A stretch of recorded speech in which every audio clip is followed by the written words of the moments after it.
जब दुर्योधन ने भीम को पिला दिया कालकूट जहर, फिर भीम की जिंदगी ही बदल गई। गांधारी का बड़ा पुत्र दुर्योधन और भीम दोनों की कुश्ती में उस्ताद थे।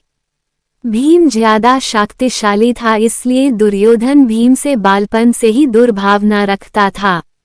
वह सोचने लगा कि नगर के उद्यान में सोते समय भीमसेन को गंगा में डाल दें और युधिष्ठिर तथा अर्जुन को कैद करके सारी धरती पर राज्य करें।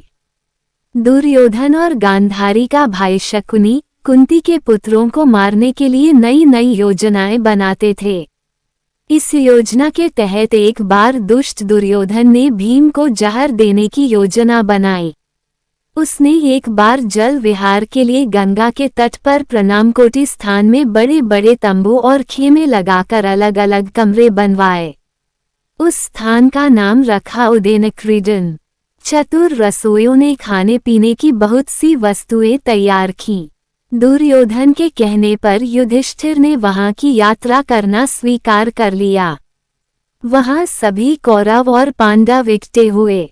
वहां सभी राजकुमार एक दूसरे को खिलाने पिलाने लगे। दुर्योधन की योजना अनुसार भीमसेन के भोजन में विष मिला दिया गया। कहते हैं कि यह कालकूट विष था जिसका असर धीरे धीरे होता है।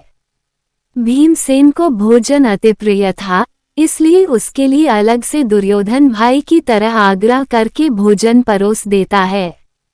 भीमसेन वह सब भोजन खा लेता है। दुर्योधन समझ जाता है कि अब मेरा काम हो गया। उसके बाद सभी जल क्रीड़ा करते हैं।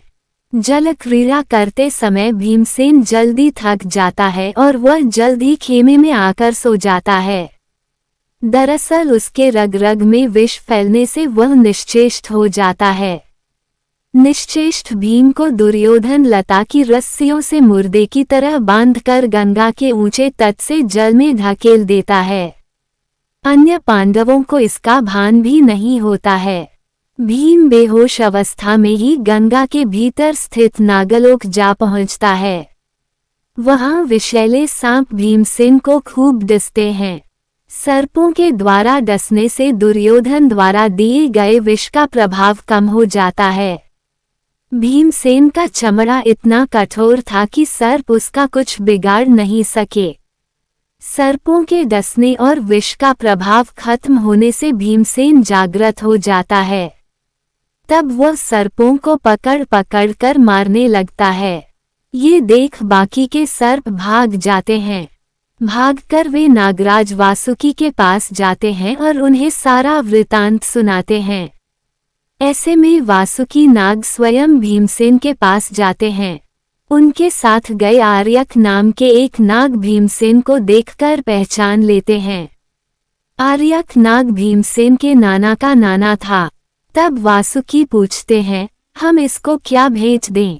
इसको बहुत सारे धन और रत्न दे दूं। आर्यक कहते हैं कि नागेंद्र यह धन और रत्न लेकर क्या करेगा? यदि आप इस पर प्रसन्न हैं तो इस उन कुंडों का रस पीने की आज्ञा दीजिए जिनसे सहस्रों हाथियों का बल प्राप्त होता है। वासुकी की आज्ञा से भीमसेन कुंड का सारा रस एक ही घूंट में पी लेता है। इस प्रकार 8 कुंडों का रस पीकर नागों के निर्देशानुसार वे एक दिव्य शैया पर जाकर सो जाता है। इधर नींद टूटने पर कौरव और पांडव खूब खेल कूदकर हस्तिनापुर चले जाते हैं।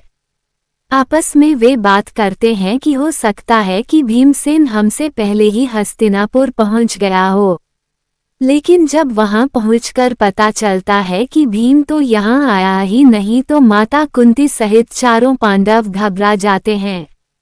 कुंती को दुर्योधन पर शक हो जाता है और वह चीखकर कहने लगती है, उस दुष्ट ने मेरे पुत्र को मार डाला। ऐसे में विदुर उन्हें समझाते हैं कि वेद व्यास जी के कथानुसार तुम्हारे पुत्र दीर्घायु हैं, तुम चिंता मत करो और यहाँ इस तरह विलाप करने से सभी को पता चलेगा। उधर नागलोक में बलवान भीम 8वें दिन रस पच जाने पर जागता है। तब नाग कहते हैं कि आपने जो रस पिया है वह बहुत ही बलवर्धक है। अब आप में 1000 हाथियों का बल आ गया है। युद्ध में आपको कोई हरा नहीं सकता है। अब आप दिव्य जल से स्नान करके श्वेत वस्त्र धारण करें और हस्तिनापुर के लिए धारें, वहां आपके परिजन व्याकुल हो रहे होंगे। फिर नागलोक के नाग उन्हें जल से ऊपर निकालकर पुनः उसी उद्यान में पहुंचा देते हैं।